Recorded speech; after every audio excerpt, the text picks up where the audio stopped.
Well, the Senate Banking Committee postpones its discussion of the much-awaited crypto bill known as the Digital Asset Market Clarity Act. This comes as Coinbase CEO Brian Armstrong, he pulls his support for the bill. For more on what this means for crypto, let's welcome in now Kavita Gupta, Delta Blockchain Fund founder and general partner. Kavita, always good to see you. So there was going to be this vote by the Senate Banking Committee, Kavita, advance this crypto market structure legislation, now delayed. What happened here, Kavita? What's your line of sight? I think what Armstrong has Brian has finally said on his tweet is something which everybody in the industry has been thinking about.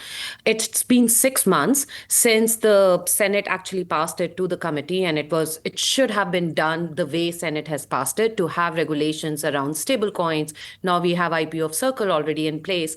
But what it seems like is between Democrats and Republicans, there hasn't been a very fruitful or positive towards crypto, a clarity. There are also conversations about whether the banking lobby is too strong to break through to really have a decentralization of the currency. So one of the biggest issue which I see, of course, Brian has listed a bunch of them, a lot of people in the industry talking about tokenization of equities, or whether it is about yields from stable coins, but the overall decentralization of the money. For me, one of the biggest problem I see is the yield part. How are you not going to allow stable coins to also have yield bearing assets?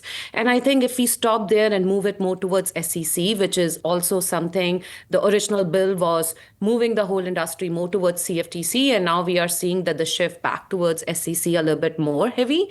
I don't think that's positive for the industry. If we're going to stop having a decentralized industry, passing that yield to the consumer and keeping it as what's been happening between a regular stablecoin at Coinbase versus the yield-bearing stablecoins, we're going to have a lot of issue, and then we have to repeat after a couple of years the whole same process.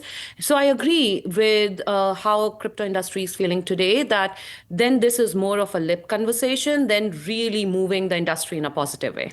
So is your point, Kavita, even if this legislation doesn't happen, doesn't get the green light, doesn't move forward, you believe, listen, the industry is going to be okay because end of the day, they got plenty of good friends in high places now?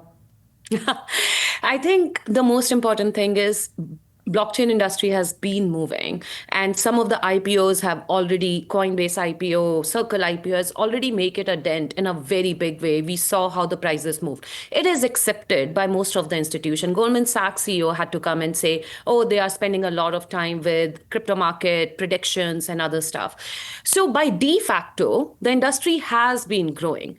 Said that, if you're going to have a regulation which on the paper say, oh, this is a clarifying act for blockchain, but at the same time, you're actually restricting us in terms of a technical growth and innovative product for the consumer, then that's really not helpful. I would definitely love to have a clarity on KYC and AML to make sure consumers are protected. But at the cost of it, because of other lobby groups, you are saying technical products cannot be innovative and we move forward, then I'll rather stay in the de facto world.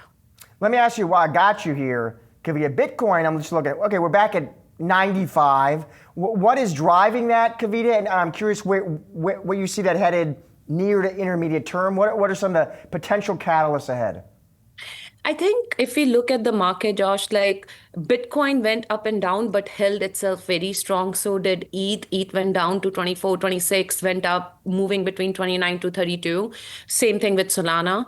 I feel like overall the market is ready. It was expecting some really positive direction, especially it would have happened today with respect to the regulation. But at the same time, the liquidity in the market, once we come back from the holiday season, is positive. And I feel like Bitcoin crossing 100K is bare minimum, which we're going to see, and moving more towards 130 plus. But at the same time, I think the overall market with upcoming IPOs, most probably BitGo IPOs by the end of the month or somewhere next month, we're going to see a little bit push in the overall crypto market. So I'm crossing my finger for even ETH crossing 4K again. Finally, Kavita, when we think of Bitcoin, of course, is a volatile asset. Is it as volatile as it used to be, Kavita?